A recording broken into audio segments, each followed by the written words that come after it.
Why you can't just get over trauma? The science behind healing.m4a. Have you ever been told to just move on or get over it after experiencing something traumatic? If you have, you know that it's not that simple. Trauma isn't just a bad memory that we can choose to forget, or a wound that heals naturally over time. It's much more complex than that, affecting both the mind and the body in profound ways. I'm Dr. Tracy Marks, a psychiatrist, and I make mental health education videos. Today I want to talk about why trauma isn't just to understand why trauma is so hard to get over. We first need to look at what happens in the brain and body when we experience something traumatic. Trauma is a complex psychological and physiological response to experiences that overwhelm a person's capacity to cope. It's often associated with a single life-threatening event, like accidents or assaults. But trauma can also result from prolonged exposure to chronic stressor scene, another video that I'll have linked in this video. When you experience trauma, several key areas of your brain are impacted. The amygdala, often referred to as the brain's fear center, becomes hyperactive. This heightened state of alertness is why trauma survivors often feel anxious or on edge, even when there's no immediate danger. The amygdala remains in a constant state of vigilance, scanning for potential threats and making it hard to relax or feel safe. Then there's the prefrontal cortex, which is normally responsible for rational thinking, decision-making, and impulse control. Trauma survivors have reduced activity in the prefrontal cortex, making it difficult to regulate emotions, concentrate, or make decisions, especially in stressful situations. Trauma doesn't just affect the mind, it affects the body as well. This persistent release of stress hormones can lead to a range of physical symptoms, including muscle tension, chronic pain, digestive issues, and fatigue. Trauma survivors often report they feel perpetually exhausted, on edge, or trapped in an endless cycle of stress. Trauma changes your brain and body in ways that are hard to reverse without targeted interventions. But the concept of neuroplasticity offers hope.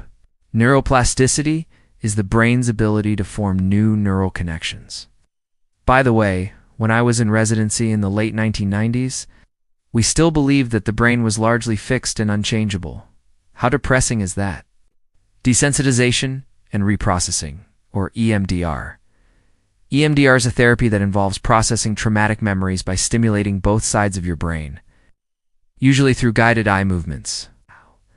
This process helps to rewire the brain's response to traumatic memories by reducing their emotional intensity. It allows the brain to reintegrate the memories without the same emotional overwhelm over time. Somatic therapies are also gaining recognition in trauma treatment. Unlike therapies that mainly focus on thoughts and emotions, somatic therapies focus on the body.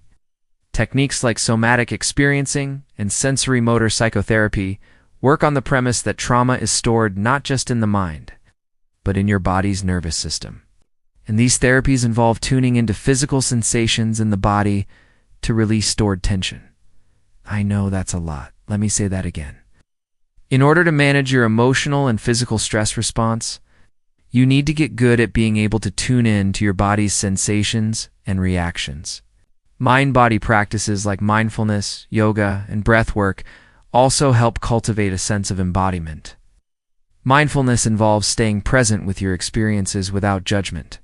For trauma survivors, mindfulness helps reduce anxiety and improve emotional regulation by training the brain to remain anchored in the present rather than getting swept away with traumatic memories or worries.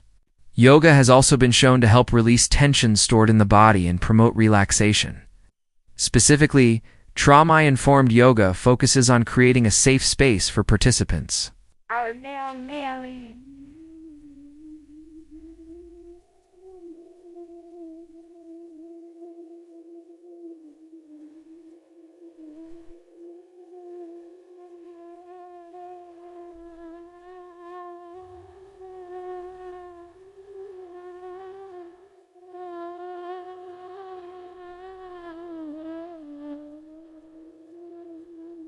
To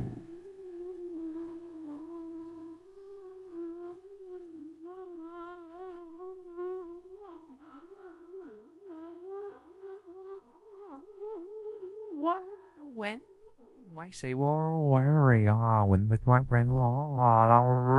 of control. Similarly, breathwork techniques like deep breathing or diaphragmatic breathing can help calm the autonomic nervous system, reducing the body's fight or flight response and promoting a state of rest and healing. Research shows that self-compassion can reduce the negative effects of trauma by promoting emotional resilience and reducing feelings of shame or self-blame. Simple practices like journaling, spending time in nature, or engaging in creative outlets can be forms of self-care and support healing. Journaling, for example, can provide an outlet to process and release difficult emotions. Nature walks can promote relaxation and provide a grounding experience, helping to soothe the nervous system. By combining evidence-based therapies with mind-body practices and self-compassion. Watch this video for more on how trauma affects our memories. Thanks for watching today. See you next time.